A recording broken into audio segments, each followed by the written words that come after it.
Hello and welcome to my brand new Civilization 5 Let's Play series. Here you can see the mods that I'm doing. It's fairly standard stuff. It's the Fox Populi mods, which anybody playing Civ 5 should probably be using. Check out the description below for more information. I'm also using Infoaddict, another fairly standard one people probably should use, and promotion flags, just very handy. Anyway, let's get into it. I'm going to be playing as Boadicea of the Celts. Now, as a proud Irish Celtic man, this should be one that suits me. I've played it a few times in my own time. I don't think I've done a YouTube series on it before though, so this should be fun. I certainly haven't done it in a while, and with Fox Populi being updated all the time, this should be fun to play. I'm going to play as Pangaea. I do like Fractal, but with a smaller map, I'm going with Tiny. With a smaller map, Fractal can get a bit weird, so I don't like that. I'm going to keep it as immortal, even though I haven't had that much luck the last couple of times, because I am upping the game pace back to standard. So I tried quick, got my ass kicked. That didn't mean to rhyme, but I'll swivel on a dime. Okay, enough rhyming for that. So this is the general settings. Let's go into advanced setups. I've changed a few little things here.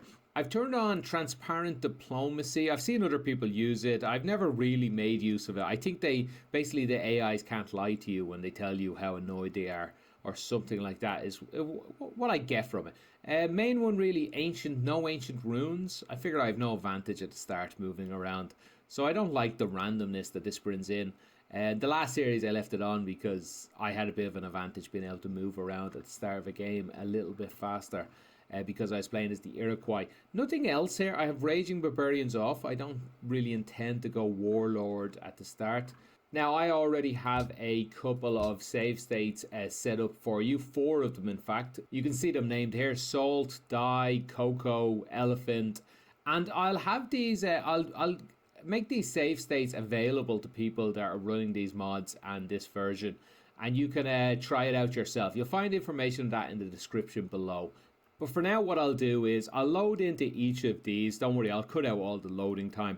But after I load into each of these, I'll let everyone have a look at all 4 of them. And you have about 2 or 3 days to get back to me. What do you think? Which one should I start? And why should I start with it? A few other things to bear in mind before we jump into that is the special ability of Boadicea.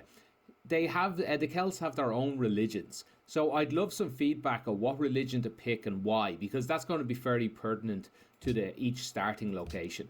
So I'd love you to think about that when you let me know which starting location you think is the best and why. Let's load into Salt first. Let's remind ourselves of the special ability of the Celts, because that's going to be quite pertinent when picking the starting maps, actually. So, like I said, they get to pick their own Parthenon. I might have said religion, but Parthenon. They have their own special ones. They get a little extra fate when they do have a religion. They get a Pickish Warrior, which is pretty good over hills and cold, tundra, stuff like that. They also get a bonus of fate when they kill someone. What else? They have a Cayley Hall here, which is 150 culture when completed. And what else did it do? Oh, Ivory is +3. I don't know if that's fairly standard for a circus, I guess. And it also starts 15 turns of We Love the King, or in this case, Queen, or Village Head. I'm not sure what she is called. Okay, so this is the first starting spot I've highlighted. You get 2 salt at the start. Salt has been one of the better starting spots because you get plus 10% food production. Not much else going for this. We have a river. Maybe it'd be better to get near the coast and start over in this desert spot, perhaps. You have diamonds over here. I've explored as much as I could in the first turn. And yeah, that's pretty much what we have. Let's have a look at some of the others.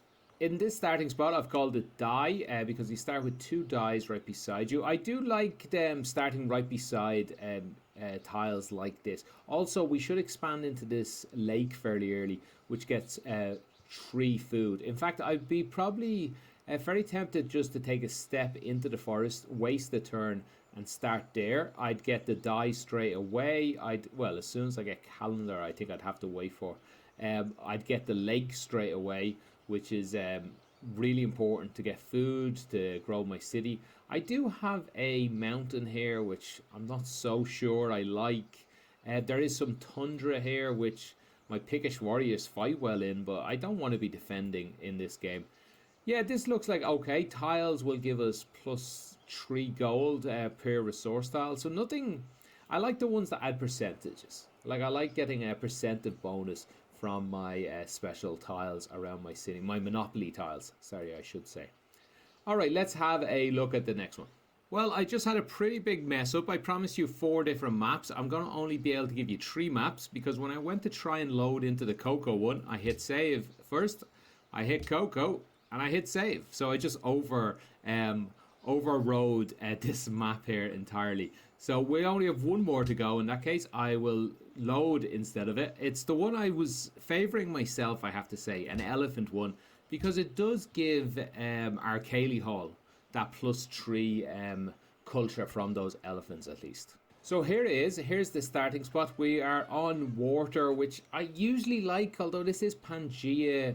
It's only going to be 4 civs we're against. But then that does mean it's going to be a fairly small island. Think of Australia. Like, we're going to be able to... Most people probably will be at their own coast and will be able to just go the entire way around the continent and attack people. So maybe there's an advantage to that.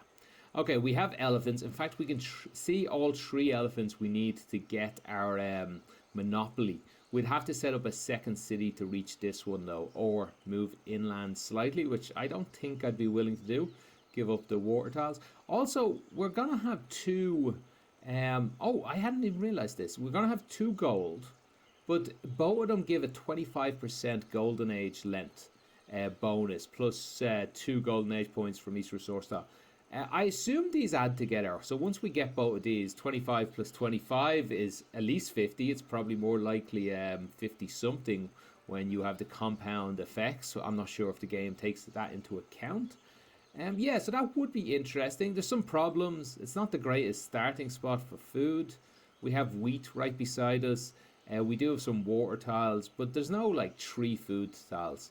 I think I'd probably be using wheat and maybe the ivory to get some production, or would we get food first and build up our population base? I'm not sure. So that's the 3 options. I'm sorry for overriding Cocoa. It did give us one of those 3 food starting tiles, but what can you do? So this is probably my favorite at the moment, just because I like the fact that elephants will go well with our Cayley Hall. So I'd love to hear your feedback. Like I said, you can play some of these maps yourself. Please, no spoilers for me though, what's going to happen in them. And I think 3 days from now, I'll bring out the new video. So you have the next 1 or 2 days, at least 24 hours, to give me some advice on which starting spot you'd like. I'll also be posting this on Reddit and on Civ Fanatics forum. So you can give me some feedback there as well. Thank you for watching, and I hope you have a good day.